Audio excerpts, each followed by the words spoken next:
Character sketch of Jessica. हम देखते हैं Jessica is daughter of Shylock. Jessica is the daughter of Shylock, Shylock की बेटी है। शाइलोक जो कि एक जूइश मनी लेंडर था, मीन्स यहूदी साहूकार वेनिस में। She has a strained relationship with her father. Jessica के अपने फादर शाइलोक के साथ तनावपूर्ण संबंध हैं। हु इज़ ओवर प्रोटेक्टिव, जो बहुत ज़्यादा उसको संरक्षित करता है एंड सख्त है उसके प्रति, इसलिए जेसिका अपने फादर शाइलोक को पसंद नहीं करती। हम देखते हैं रिबेलियस, वो विद्रोही नेचर की है Jessica. Jessica is a rebellious character, उसका चरित्र विद्रोही है। Who defies her father's wishes, वो अपने फादर शाइलोक की विशेस के खिलाफ जाती है। बाय इलोपिंग विद लोरेंजो, वो एक लोरेंजो नाम के लड़के के साथ जो कि क्रिश्चियन था बाय रिलीजन, उसके साथ भाग जाती है, इलोप कर जाती है। शी कन्वर्ट्स टू क्रिश्चियनिटी, अपना यहूदी धर्म जूइश रिलीजन को छोड़ के वो क्रिश्चियनिटी में भी परिवर्तित हो जाती है। And renounces her Jewish faith, और अपना जूइश यहूदी धर्म को छोड़ देती है, त्याग देती है। Causing A rift between her and her father, इससे उसके और उसके फादर के बीच में एक बहुत बड़ी दरार पड़ जाती है। हम देखते हैं लोनली, जेसिका हमेशा अकेला महसूस करती है। Jessica is a lonely character who feels trapped in her father's house, उसे लगता है कि मैं एक जेल खाने में बंद हूँ, अपने ही घर में, अपने पिता के घर में, क्योंकि उसे किसी प्रकार की कोई फ्रीडम नहीं थी। शी लॉन्ग्स फॉर फ्रीडम, वो फ्रीडम चाहती है, एंड इंडिपेंडेंस, आज़ादी, which she finds in her relationship with Lorenzo. Lorenzo जिस लड़के से वो प्यार करती है, जिसके साथ वो भाग भी जाती है, तो उसे लगता है कि मेरे अगर इसके साथ जाती हूँ, रहती हूँ, तो यही मेरी पूरी आज़ादी होगी, और इसलिए वो उसके साथ भाग भी जाती है। और हम देखते हैं साधन संपन्न है, रिसोर्सफुल है Jessica. Jessica is a resourceful character who is able to outsmart her father. हालांकि उसका फादर जो इतना उसके ऊपर कंट्रोल रखता था और उसको किसी तरीके की आज़ादी नहीं देता था, फिर भी जेसिका जो है वो अपने फादर शाइलोक को भी चकमा दे के चली जाती है। एंड न केवल वो भाग जाती है एक लड़के के साथ जो कि दूसरी रिलीजन का था, बल्कि steal some of his wealth, Shylock के द्वारा कमाई गई जो धन दौलत थी उसको भी चुरा के ले जाती है। बिफोर इलोपिंग विद लोरेंजो, लोरेंजो के साथ भागने के से पहले वो सारा कुछ घर से धन दौलत भी ले जाती है चुरा के। फिर हम देखते हैं रोमांटिक, जेसिका काफ़ी रोमांटिक भी है। Jessica is a romantic character who is deeply in love with Lorenzo, वो बड़ा ही लाइफ को एंजॉय करती है और वो खूब लोरेंजो से प्यार करती है। She is willing to leave everything behind, वो इतना प्यार करती है कि अपने पीछे वो सारा कुछ छोड़ देने को तैयार है, अपना धर्म, अपना परिवार, अपना सारा कुछ, इवन जैसे वो सारी धन दौलत भी अपने साथ लेके चली जाती है चुरा के अपने पेरेंट्स से, मीन्स शाइलोक के घर से, अपने पिता के घर से। And risk everything to be with him, और वो किसी भी चीज़ की परवाह नहीं करती, एंड अपने प्यार के लिए, अपने रोमांस के लिए वो कुछ भी करने को लिए तैयार है।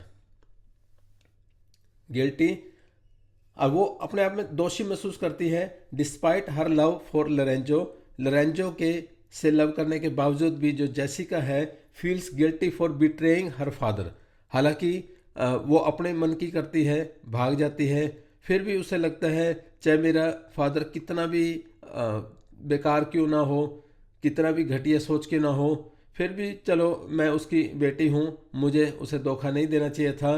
And for renouncing her Jewish faith, मेरा धर्म, मैंने अपना धर्म भी छोड़ दिया, तो इस तरीके से उसके अंदर थोड़ी सी इस दोष भावना आती है।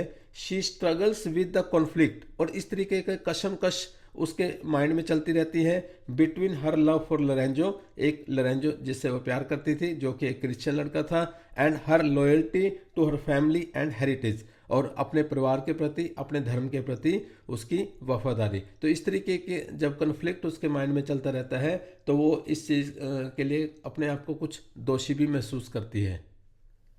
सिंथेटिक, सहानुभूतिपूर्ण भी है वो। Jessica is a sympathetic character, वो सहानुभूतिपूर्ण चित्र भी है। जैसे हम देखते हैं who is caught between two worlds, अब उसके सामने दो प्रकार की दुनिया है। एक तो वो जिसमें वो पैदा हुई थी, रह रही थी, अपना जूइश फैमिली, यहूदी परिवार धर्म, और दूसरा क्रिश्चियन लड़के से शादी हुई तो क्रिश्चियनिटी को अपनाती है, जैसे एक उनका अलग सिस्टम है। तो इस तरीके के दो वर्ल्ड्स में वो फंसी हुई है। तो इस तरीके से हम कह सकते हैं वो एक सहानुभूतिपूर्ण कैरेक्टर भी है। She is neither fully accepted by the Christians, Christians के द्वारा भी उसे पूर्ण रूप से एक्सेप्ट नहीं किया जाता, नॉर बाय द जूज, और जूज में भी वो कभी भी कंफर्टेबल महसूस नहीं कर पाई।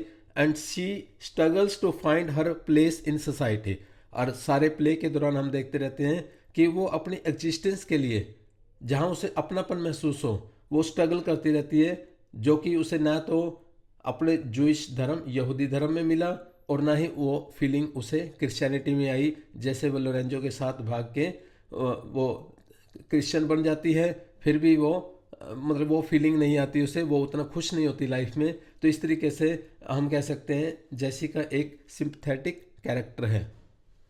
Overall Jessica is a complex and conflicted character, कुल मिला के हम कह सकते हैं एक वो जटिल और जो दो एक शशपंज में जो पड़ा हुआ पात्र है, who embodies the tensions between different cultures and religions in Venice.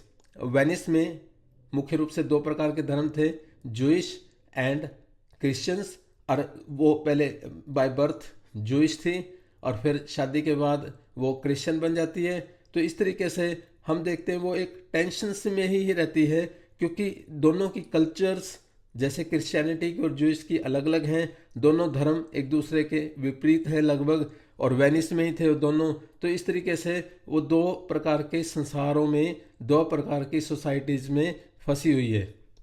She is a sympathetic character who is torn between her love for Lorenzo, एक तो जैसे उसने क्रिश्चियन लड़के लोरेंजो से शादी की थी, तो एक तो इस प्रकार से उसकी feeling, and her loyalty to her family and heritage, और अपना परिवार, पूर्वज, धर्म, तो उन दोनों के बीच में, तो इसमें टेंशन के बीच में वो फंसी रहती है। तो इस कारण से वो एक सिंपैथेटिक कैरेक्टर है। Her story adds depth and complexity to the play, जहाँ तक इसके रोल की बात करें तो प्ले के अंदर उसकी जो स्टोरी है जेसिका की, वो इसमें और गहराई लाती है और इसे कॉम्प्लेक्स बना देती है। मीन्स इस प्ले को और इंटरेस्टिंग बना देती है, जिसमें सस्पेंस और हमें दिखता है, highlighting the conflicts and contradictions that exist with in the society. तो अब सोसाइटी में जिस तरीके से कॉन्ट्राडिक्शंस हैं, विपरीत विचारधाराएं, different types of thinkings are there, तो वो सारी की सारी चीज़ हमें यहाँ देखने को मिलती है।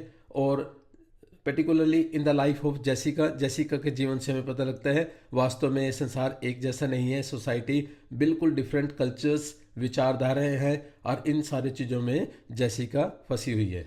Thank you.